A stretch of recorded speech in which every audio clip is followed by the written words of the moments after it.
अपने लक्ष्य को पूरा नहीं कर पाते, वो असल में लक्ष्य को तय करना ही नहीं जानते।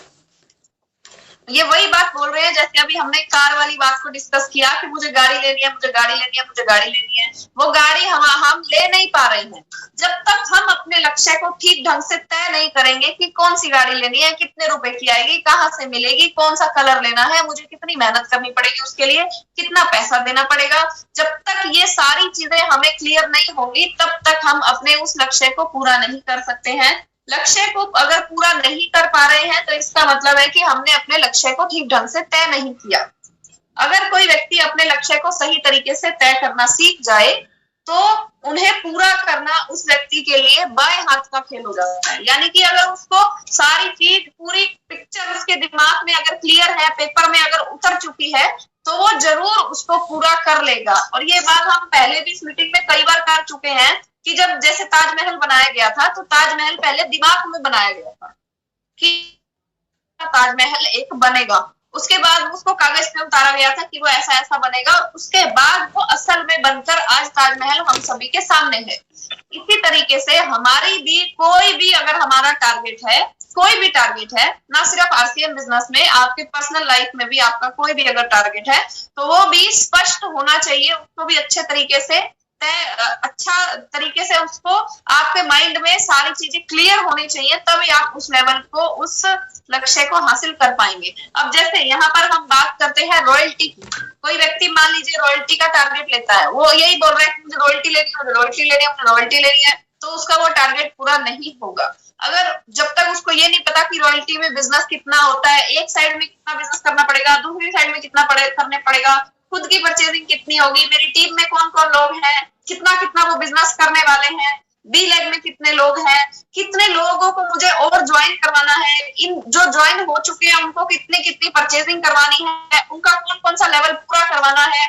तो ये सारी चीजें जब तक क्लियर नहीं होंगी, पहले दिमाग में क्लियर होनी चाहिए, उसके बाद पेपर पेन पे यानी कागज पे क्लियर होनी चाहिए, उसके बाद वो असल रूप में जिंदगी में क्लियर हो जाएंगी, यानी कि वो पूरी हो जाएंगी।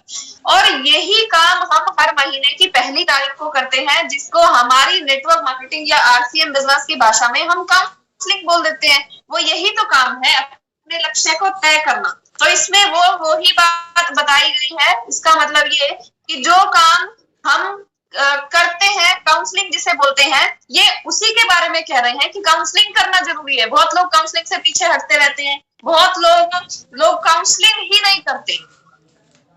अगर हम काउंसलिंग नहीं कर रहे हैं इसका मतलब हम अंधाधुंध भेड़ चाल में चल रहे हैं। हमारा लक्ष्य जो है, पहली बात तो हमारा लक्ष्य ही नहीं है। अगर किसी ने अपने मन में थोड़ा बहुत लक्ष्य बना ही लिया कि अब की बार मुझे इस लेवल पे जाना है, लेकिन अगर उसने काउंसलिंग नहीं की, अगर उसने उन चीजों को स्पष्ट नहीं किया, तो आपका वो लेवल जो है कभी भी पूरा नहीं हो सकता। दूसरी बात, आप ये जरूरी नहीं है कि काउंसलिंग आपको कॉल करके कहे कि आप हमारे साथ आओ, अपना लक्ष्य तय करो, उसको अपने माइंड में स्पष्ट तरीके से लिखो, कागज पे लिखो, उसको पूरा करो। जरूरी नहीं है कि अपलाइन ही आपको बोले। आपका लक्ष्य है तो आपको उसको पूरा करना है। आपको ये जरूरी नहीं है कि अपलाइन के साथ ही बैठकर आपको काउंसलिंग करनी है। आप खुद भी काउंसलिंग कर सकते हैं अगर आप उस लायक अपने आप को समझते हैं तो।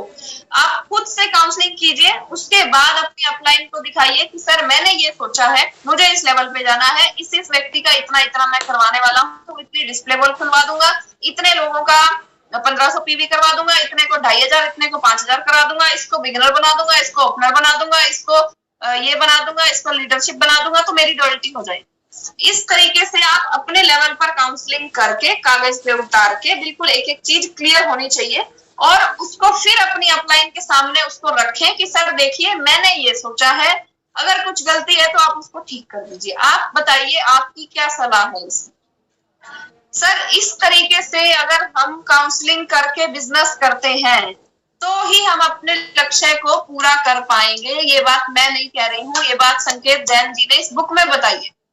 आगे क्या लिखते हैं, अगर आप भी इस सवाल का जवाब ढूंढ रहे हैं तो चलिए मैं आपकी मदद कर देता हूँ।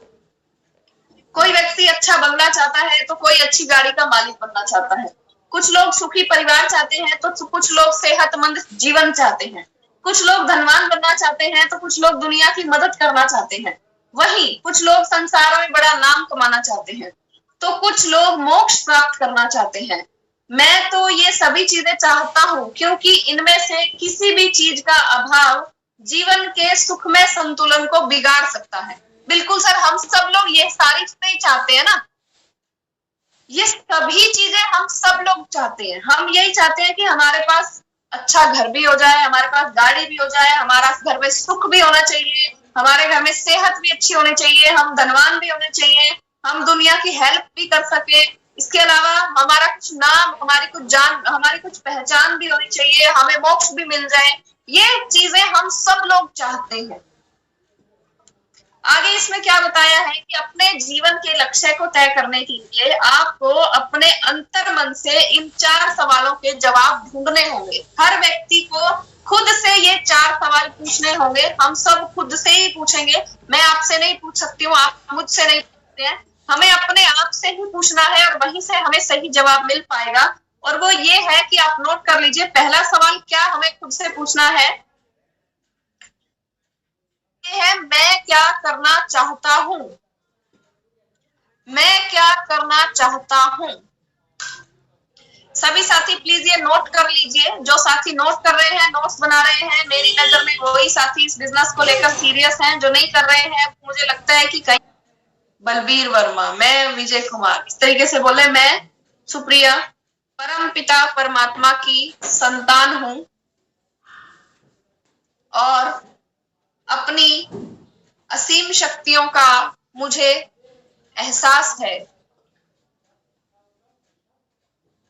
मेरे जीवन के लक्ष्य पूरे हो रहे हैं और मेरा जीवन बहुत सुखमय है।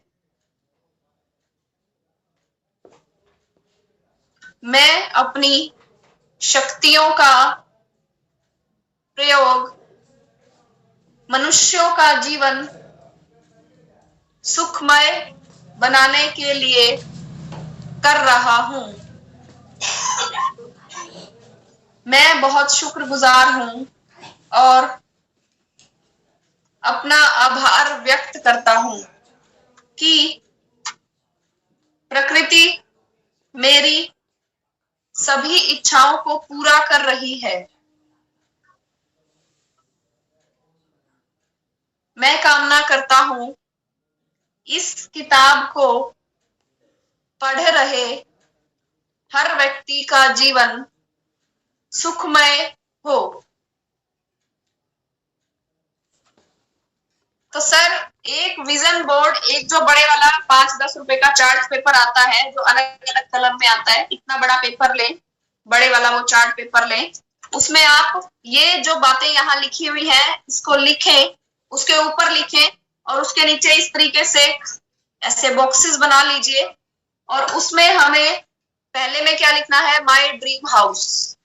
और आप सिर्फ पहले आप इसको सिर्फ बना लीजिए, बीच बीच में खाली जगह छोड़नी है थोड़ी थोड़ी, ताकि हम वहां पर फोटो चिपका सके। My dream house, my dream farm, my degree, my dream car, my income, my holiday, my dream office, my bank balance, my contribution to the world.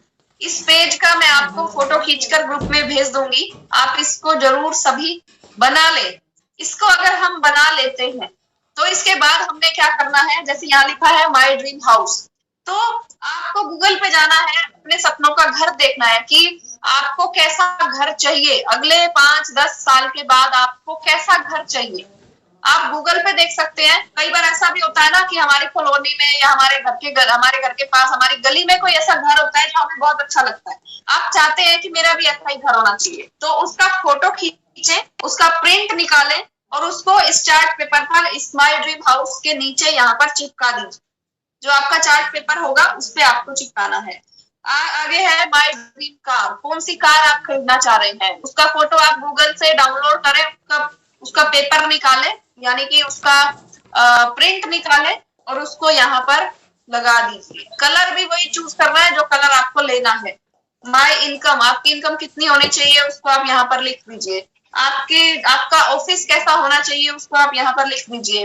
आपका बैंक बैलेंस कैसा होना चाहिए उसको आप यहाँ पर लिख दीजिए। ऑफिस के नीचे आपको अपना फोटो चिपकाना है ऑफिस का।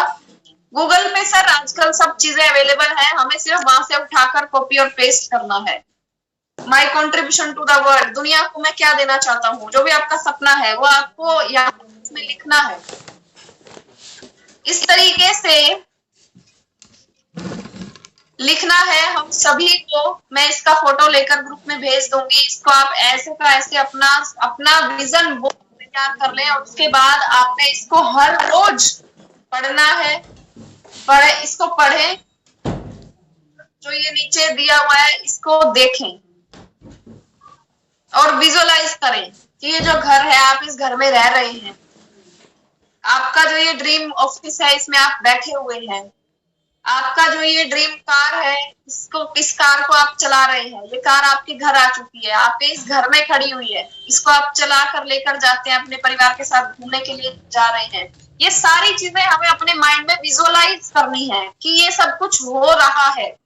होगा नहीं करना, हो रहा है। ये नहीं सोचना कि ये मैं कार लूंगा।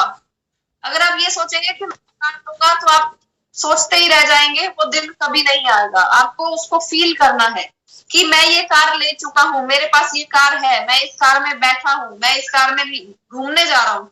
इस तरीके से आपको रोज विजन बोर्ड के सामने खड़े होकर इस ऊपर वाली बातों चीजों को पढ़ना है। नीचे जो फोटोज चिपकाई है उसको आपको देखना है।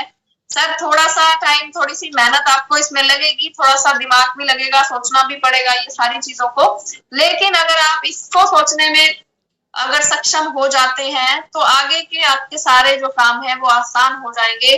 आपको ये विजन बोर्ड ही आपको इतनी ताकत देगा कि आप अगर बेड पे लेटे हुए हैं, सो रहे हैं, आलस में है कि आज काम नहीं करना है, आज बिजनेस करने जाने का मूड नहीं है, आज मन नहीं है, आज पैरों में दर्द हो रहा है, टांगों में दर्द हो रहा है, आज नहीं जाऊंगा, कल जाऊंगा, आज बारिश हो रही है, ऐसी कोई भी प्रॉब्लम, कोई भी चीज अगर आपके माइंड में आती है तो सामने आपको अपना ये विजन बोर्ड लगा हुआ दिखेगा। आपको अट्रैक्ट करेगा, आपको ऐसा लगेगा कि आपको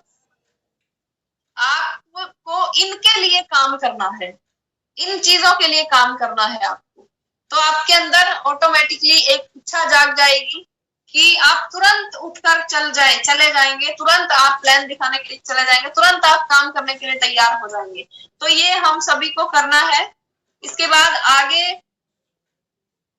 अभी टाइम हो चुका है तो आगे की जो ये है बुक, इसको हम आगे कल की मीटिंग में इसको पूरा करने वाले हैं।